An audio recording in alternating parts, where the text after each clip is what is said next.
ইনি যে ভালো হয়ে যাচ্ছেন, ইনার মতো ওনার আত্মীয় স্বজনরা কি বলবেন, একটু সামনের দিকে দাঁড়ান। এই কারণে প্রেক্ষাপটে কিন্তু শশী হাসপাতালে বাজারের মতো ভিড়, আপনি ভিড় ঠেলাতে পারবেন না। আপনি কি করবেন, সিট যা থাকবেন সিট পূর্ণ, এখানে যা দেখবেন কি যে দাঁড়ানো জায়গায় যতটুকু স্পেস সব দেখবেন কি যে রোগীরা দাঁড়িয়ে থাকতেছে। আসসালামু আলাইকুম। আমাদের পিএলআইডি হয়, পিএলআইডি হয়ে যাওয়ার পরে আমরা ওষুধ খাই, ওষুধে ভালো হয় না, ইনজেকশন নেই, ইনজেকশনে ভালো হয় না, সার্জারি করায়, অপারেশন করায়, অপারেশনে ভালো হলো না, তাহলে আর যাবো কোথায়?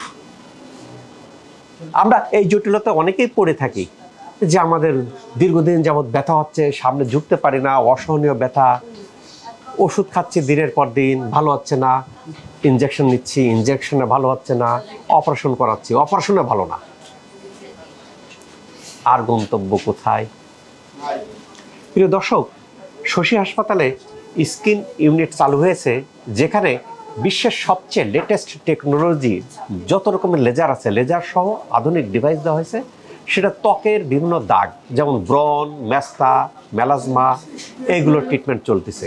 সেখানে আরেকটা ভালো কথা, সেখানে আমাদের যারা মেডিকেল অফিসার আছেন, যারা এমবিবিএস ডাক্তার ট্রেনিং প্রাপ্ত, পাশাপাশি 2 জন কনসালটেন্ট আছেন যারা পোস্ট গ্রাজুয়েট ডিগ্রিধারী স্কিনের উপর, অ্যাস্থেটিকের উপর।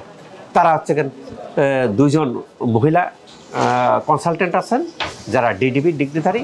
তারা এই স্কিনের যত রকম সমস্যা আছে এবং আধুনিক টেকনোলজির সহায়তায় এই স্কিনের ট্রিটমেন্ট দিয়ে থাকেন।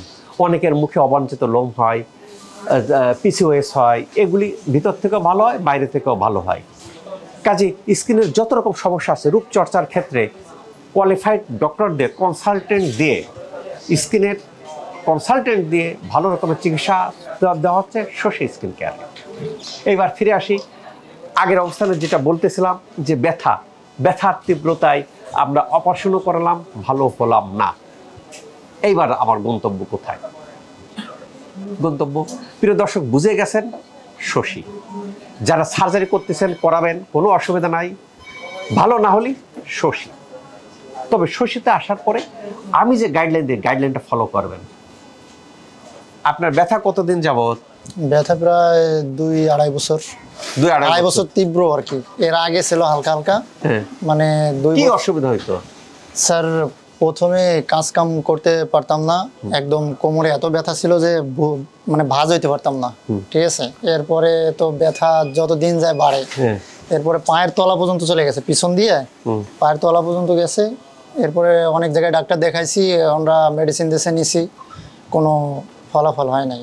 তারপরে অন্য আরও ডাক্তারের কাছে গেছি, ওনারা বলছে সার্জারি লাগবে, মানে এমআরআই রিপোর্ট দেখে বলছে সার্জারি করা লাগবে। পরে সার্জারিও করলাম, লেজার সার্জারি করাইছিলাম স্যার। এরপরে 3 মাস পুরো বেড রেস্ট, উনিও 3 মাসের ওষুধ দিছিল। 3 মাস বেড রেস্ট? 3 মাস বেড রেস্ট। দর্শক, কথা বোঝা গেছে, সার্জারি করালাম, 3 মাস বেড রেস্ট, কথা বোঝেন। কোমরে বেল দিয়ে রাখতে হইতো স্যার। এরপরে কোমরে বেল দিয়ে রাখতে হতো 3 মাস ধরে। যে 3 মাস আমি বেড রেস্টে ছিলাম, ওই 3 মাসও পুরো টানা ওষুধ খাইছি। টানা ওষুধ? জি স্যার। তারপরে দেখি যে মানে এক পজিশনে লং টাইম থাকতে পারি না, তা হোক দাঁড়ায় বা বসে, যে কোনো মানে পজিশনে লং টাইম থাকতেই পারি না স্যার। পায়ের তলা এখন যেরকম দাঁড়িয়ে আছেন এরকম দাঁড়িয়ে থাকতে পারতেন? পেছন দিয়ে পুরো ধরে যাইতো একদম তলা পর্যন্ত। পরে আপনাদের এই ভিডিও আমি অনলাইনে খোঁজাখুঁজি করার পরে আপনাদের ভিডিও সামনে আইছে, আসার পরে আমি দেখছি অনেকদিন পর্যন্ত। দেখার পরে আমার আর একটা কাকা, সেও তারও ইউরিক অ্যাসিডের সমস্যা ছিল অনেক। পরে ওরে আমি আগে বললাম যে এরকম এক জায়গায় ঠিকানা দিলাম শশী হাসপাতালের, যে ওইখানে যাও, ওইখানে গেলে ফেরা ভালো হওয়ার সম্ভাবনা আছে। আসার পরে 13 দিন নিয়েছিল, 13 দিন নেওয়ার পরে পুরো সুস্থ। সে চলে গেছে, চলে যাওয়ার পরে হচ্ছে আমি আইছি স্যার। আমি আসার পরে এখন তো এই যে আজকে 8 দিন, আজকে 9 দিন চলে, এখানে নিচ্ছি। আলহামদুলিল্লাহ, কোমরে অনেক ভালো লাগতেছে, এখন দাঁড়িয়ে থাকা যাচ্ছে, এখন ব্যথা নাই, এখন ঝোকা যায়। 9 দিন আগে আমি এইটুক পারতাম না স্যার। আগে এইটুক পারতেন, এখন কোনটুক পারেন? এখন তো স্যার মাটিতে টাচ করতে পারি। প্রিয় দর্শক, কথা কি বোঝা যাচ্ছে? 9 দিন কি বসতে পারি, এখন বসতে পারেন? আমি এক পজিশনে বেশি সময় থাকতে পারতাম না স্যার, দাঁড়িয়ে থাকতে পারতেন? এটা পুরো একদম কোমরে মানে ব্যথা চেঞ্জ হতো, কখনো বাম সাইডে, কখনো ডান সাইডে, কখনো এই পায়ের এই জায়গাটা হচ্ছে প্রথম শুরু হয়েছে আমার। আচ্ছা। ঠিক আছে, এইখান থেকে হচ্ছে সবাই আস্তে আস্তে হয়ে যায়। তো এখন ভালো ফিল করতেছে 8 দিন 9 দিন আছে। 9 দিন তো এখানে ভর্তি না? জি আমি প্রিয় দর্শক, কথা কি বোঝা যাচ্ছে? যারা ভিডিওগুলো দেখতেছেন তারা কি বুঝতে পারতেছেন কথাগুলো? অবলীলাক্রমে একবার লাইভ দেওয়া হচ্ছে। কি বললেন উনি? উনি বললেন ওনার ব্যথার যন্ত্রণায় সহ্য করতে পারতেছেন না, ওষুধ খাচ্ছেন, দিনের পর দিন বাড়তেছে, বাড়ার পরে যারে দেখায় সেই বলে এমআরআই থেকে সার্জারি করলাম, করার পরে 3 মাস বেড রেস্ট, ওষুধ খাইতে হচ্ছে, বেল্ট বেঁধে থাকতে। এখন কি বেল্ট বাঁধা আছে নাকি? এই বেল্ট বাঁধা আছে নাকি? দেখেন দেখেন দেখেন।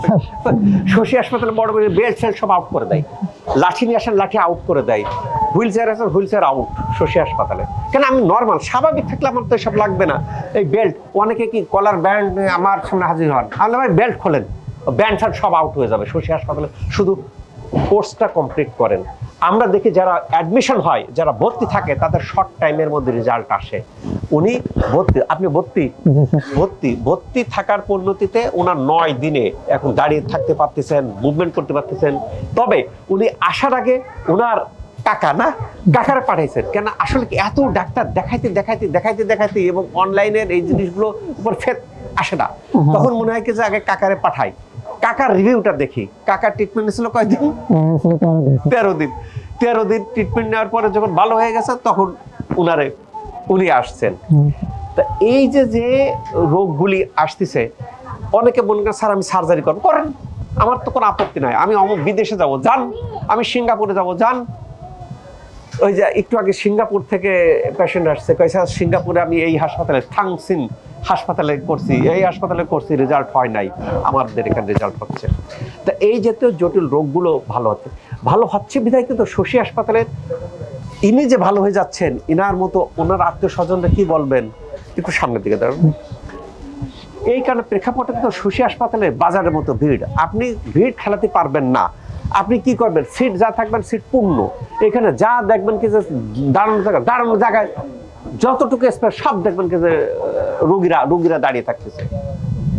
কেন দাঁড়িয়ে থাকতেছে? রোগীর ভিড়। কেন ভিড়? রোগী ভালো হয়ে যাচ্ছে। ভালো হয়ে যাওয়ার কারণে কিন্তু এরকম দুর্দান্ত ভিড় হয়, সিট পাওয়া যায় না, সিরিয়াল পাইতে কষ্ট হয়, ভালো না হলে রোগী আসতো না। ইনি ভালো হয়ে যাচ্ছেন। এখন প্রশ্ন হলো, বয়স খুব কম, আমি রাউন্ড দিই, প্রত্যেকটা রোগীকে এখানে আমি দেখি, আমি আপনার রাউন্ড দিচ্ছি, এত কম বয়সে যদি এই সমস্যা থাকে, বাকি বয়সে কি থাকবে? বাকি যখন 60-70 বছর হবে তখন তো চলতেই পারবেন না, বুঝতে পারছেন? তা এই জাতীয় যাদের জটিল সমস্যাগুলো আছে, যারা অপারেশনে ভালো হচ্ছেন না, যারা বিদেশে যা চিকিৎসা করতে ভালো হচ্ছে না, কোর্স কমপ্লিট করবেন। এবং এখন আমরা চলে যাওয়ার সময় ইনাকে অ্যাডভাইস দেবো, উনি যদি ওইটা ফলো করেন সারা জীবন ভালো থাকবেন। কাজে এই যেহেতু PLID থেকে হাড় ক্ষয়, জেলি বেরুন থেকে ভালো করা সম্ভব। আল্লাহ তাআলা আমাদের সবাইকে ভালো রাখুক এই প্রত্যাশায় আমি ডক্টর শহীদুল ইসলাম।